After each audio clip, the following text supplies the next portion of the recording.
ॐ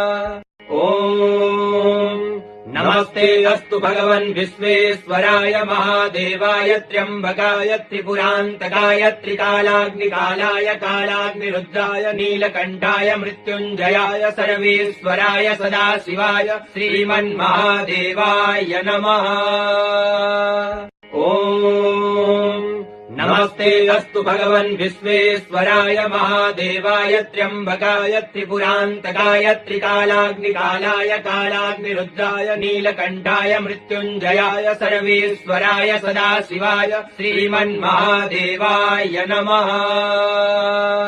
ॐ नमस्ते अस्तु भगवन् विश्वेश्वराय महादेवाय त्र्यम्बकाय त्रिपुरान्तकाय त्रिकालाग्निकालाय कालाग्निरुद्राय नीलकण्ठाय मृत्युञ्जयाय सर्वेश्वराय सदाशिवाय श्रीमन्महादेवाय नमः।